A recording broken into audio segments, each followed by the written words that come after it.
En ampliación de noticias a través de RPP, La Voz del Perú, Fernando Carballo, Carlos Villarreal y quien habla, Mónica Delta. Hemos escuchado una visión de lo que ha ocurrido ayer en el Congreso de parte del congresista Hino Costa, de la bancada representativa, en el caso de la bancada morada. Y hoy vamos a escuchar a estas alturas a María Teresa Cabrera, ex magistrada del Poder Judicial, pero además congresista de la bancada Podemos, que tiene una mirada diferente. Incluso ha llegado a decir literalmente que lo que ayer ocurrido y lo que hizo la jueza en relación a la resolución emitida era, y así lo ha señalado, una burrada, ¿no? La autoridad del Poder Judicial, la presidenta, ha dicho que esté uno de acuerdo o en contra, lo que se debe es acatar una resolución del Poder Judicial. ¿Cuáles son sus argumentos, doctora María Teresa Cabrera? Buenos días, señora Delta. En principio me reafirmo que esta resolución constituye delito de prevaricato circunscrito en el numeral 418 del Código Penal, porque es manifiestamente contraria al texto de la ley.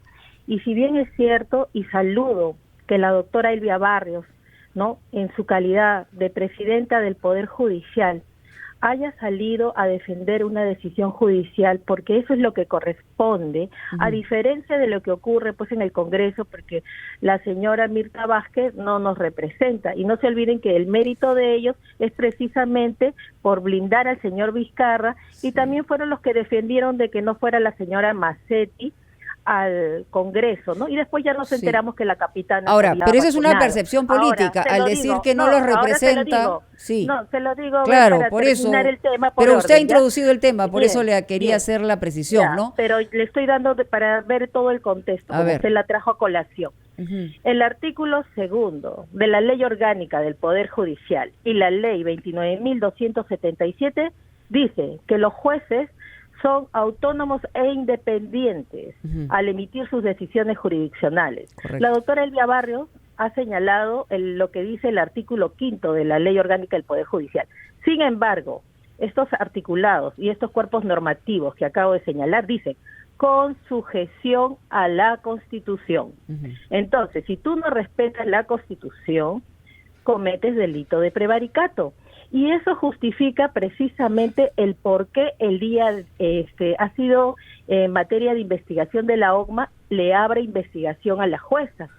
Y también el día de ayer la doctora Elvia Barrios ha estado en la sede de Alzamora haciendo una visita inusual a todos los órganos jurisdiccionales donde precisamente funciona ese juzgado. Cosa rara porque no fue a ningún otro juzgado. Entonces, ¿y por qué digo que es contraria a ley? Porque de acuerdo al artículo 93 de la Constitución, el Parlamento no está sujeto a mandato imperativo. Y también porque el artículo 201 de la Constitución faculta y señala, preceptúa, como ustedes quieran llamarlo, que son atribuciones, ¿no?, exclusivas y excluyentes del Parlamento elegir al Tribunal Constitucional, un tribunal que ya está deslegitimado porque tienen más de 2 años, 6 de sus miembros vencidos, y eso no es correcto. Ya hubo el caso del señor Beaumont, que él mismo cuando se venció su periodo renunció. ¿Por qué? Porque eso es lo correcto que uno hace, uno no se está aferrando a los cargos sabiendo que ya sobrepasó y sobre todo en coyunturas tan difíciles. ¿Y por qué digo que también se ha prevaricado en esta resolución? Y ustedes deben saber que yo sigo perteneciendo al Poder Judicial, porque a mí el Consejo Ejecutivo me ha otorgado una licencia cívica. Sin embargo, yo no soy, como dicen en el Parlamento, torongo no come torongo, bueno, ¿cómo se dirá en el Poder Judicial? ¿No? Si las cosas no están bien hechas, yo no tengo por qué apañar por más juez que sea. Miren, y con el respeto que se le puede merecer a todos los jueces del Perú y sobre todo a quien la encabeza. Miren, en la resolución del concesorio de medida cautelar, ha sido admitido solamente, ¿por qué? Porque equivocadamente al calificar el auto admisorio, el principal, no se ha tenido en consideración que la parte demandante no tiene legitimidad para obrar, porque en los procesos de amparo, ¿no?, y eso está en el artículo 37 del Código Procesal Constitucional, la persona que recurre a la tutela constitucional tiene que verse afectada con el hecho. Esta persona que ha interpuesto no ha participado en el concurso ni nada. Ya, ese es un primer principio. Segundo, al calificar yo una demanda, también tengo que evaluar que se cumplan los requisitos. Y los requisitos están en el artículo 155B de la ley orgánica. Y para eso, ¿qué tienen que señalar? Sí, pero también hay que preguntar, congresista, porque si no estamos complicados. Sí, perdón, para terminar nada más. A ver. El demandante tampoco cumplió con señalar su domicilio procesal y la juez ni siquiera su Gmail ni su número telefónico. Y le pone que cumplen el plazo de 2 días de ponerle bajo apercibimiento y ponerle 2 unidades de referencia procesal de multa. Entonces, ¿esto qué significa? Que se admitió solamente para poder sacar la medida cautelar en la misma fecha, porque dentro de lo que es el derecho, lo accesorio sigue la suerte del principal. Ahora sí, disculpe. Congresista, permítame. Sí, buenos días. Buenos días. Entendemos que el Congreso tiene derecho a objetar esta resolución judicial, pero hemos escuchado también a la presidenta del Poder Judicial manifestar que las resoluciones judiciales tienen que acatarse y que cualquier persona o institución puede presentar la apelación respectiva bajo los canales correspondientes. Eso uno. Y dos, entiendo también que usted está en desacuerdo y tiene todo el derecho de expresarlo, pero ¿le parece a usted conveniente que haya emitido ese calificativo de burrada a una resolución judicial, tomando en cuenta que usted también es integrante del Poder Judicial y de seguro en varias oportunidades las partes han objetado decisiones suyas, ¿no?, en determinados casos? Bueno, esa fue una expresión del momento y como, realmente surgió del furgor, quizás no la debí decir, pero bueno, en ese momento como te dan tan corto el tiempo y te dan 1 minuto para que puedas hablar y poder explicar y detallar y encima te están apagando los micros, era lo más rápido para que entiendan. Son parte de las reglas congresales, ¿no? Aparte, claro. Sí, y aparte que me parece que no entendieron mi respuesta, porque el señor Villarreal me está preguntando nuevamente si la presidenta del Poder Judicial ha dicho que esto se puede apelar. Claro, nadie dice que no.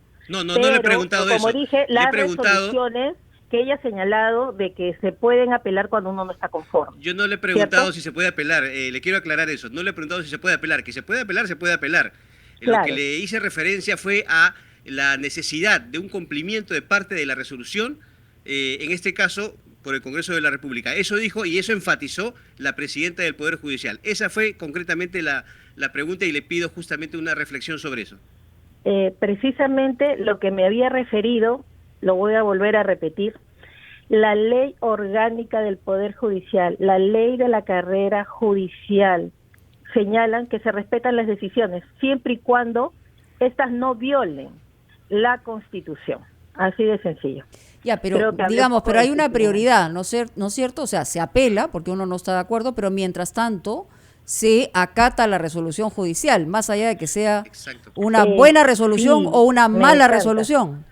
Me encanta su pregunta porque me voy a poder explayar y explicar por qué es prevaricadora la resolución. Ajá. La resolución. Pero le pregunto sobre el orden, no sobre el fondo.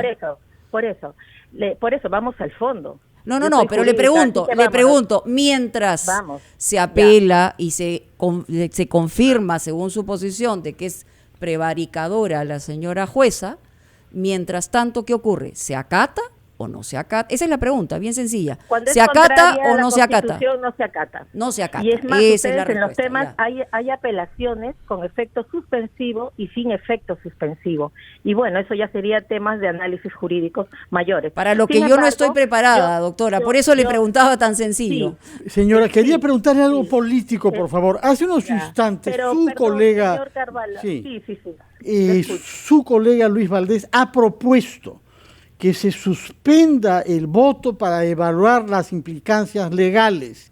¿Por qué una idea tan súbitamente brillante no se tuvo ayer? Bueno, yo no podría calificar de brillante y en principio lo que usted está ha proponiendo señalado, eso el presidente de la Comisión de Constitución. Es lo que ha propuesto. Pero bueno, supuesto de que sea verdad lo que le estoy diciendo. Escuchar lo que dicen de teléfono malogrado otro. Sí. Quisiera escucharlo dentro del contexto en que lo ha señalado y como lo ha dicho, porque él también es una persona formada en derecho. Así es, ¿no? Y presidente de la Comisión de Constitución. Sí. Y está proponiendo que se suspenda para estudiar las implicancias legales. ¿Por qué algo que parece tan sensato hoy no se pensó ayer? Bueno, lo que me quería referir, en la resolución de la medida cautelar, la jueza dice, si no cumplen, o sea, si el Congreso incurre en incumplimiento de la resolución, se van a hacer los apremios contenidos en los artículos 22 y 59 del Código Procesal Constitucional. ¿Y a qué se refieren estos artículos? Por eso que digo que es prevaricadora la resolución. Porque el artículo, el primero que he mencionado, se refiere a la actuación de sentencias ejecutoriadas. Y hay que entender que las ejecutoriadas, estamos hablando de cosas juzgadas. Y el segundo artículo se refiere a ejecución de sentencias firmes. Y si ustedes se dan cuenta, la resolución es una medida cautelar que es provisional. Yo también he sido juez constitucional, he sido juez mixto, juez penal. Entonces, ¿y por qué digo? Porque como juez mixto he visto amparos y como juez penal he visto habeas corpus, ¿no? Entonces, no, y lo que más me llama la atención es que el procurador, me imagino que se van a ver las implicancias legales. ¿Por qué? Porque el procurador del Congreso se ha personado antes que se notifique la resolución, lo que resulta totalmente extraño. ¿Cómo se puede apersonar el procurador si no sabe si el órgano jurisdiccional no ha resuelto? Y encima pide una entrevista a la juez y no va. Y eso está en la resolución. Entonces lo que yo voy a pedir es la contestación del procurador, ¿no? Muy bien. Congresista, una última pregunta muy concreto nada más. Hay quienes señalan que este Congreso está deslegitimado para elegir a los miembros del tribunal, además con fallas en el cumplimiento del proceso mismo. ¿Cuál es su respuesta ante esto? Bien, en principio yo quisiera decir que quienes estarían deslegitimados son los que tienen un mandato vencido, ¿no? Así de sencillo. Y nosotros somos congresistas hasta el día 26 de julio. Y si alguien no quiere trabajar, que no cobre su sueldo, ¿no? Si quiere ir a calentar su curul. Ahora bien, si ustedes ven en el literal H de la página 4 del concesorio de medida cautelar, la jueza misma dice: los argumentos planteados en la solicitud cautelar resultan siendo sumamente genéricos y poco desarrollados. O sea, se genera motivación incongruente, lo que el mismo Tribunal Constitucional ha señalado que no debe ocurrir en las decisiones jurisdiccionales. De acuerdo. Muchas gracias por su tiempo y por sus explicaciones, señora congresista, y veremos naturalmente cómo se desarrolla el pleno de hoy con su participación, naturalmente. Muchas gracias y muy buenos días. Titulares de la hora y regresamos con ampliación de noticias.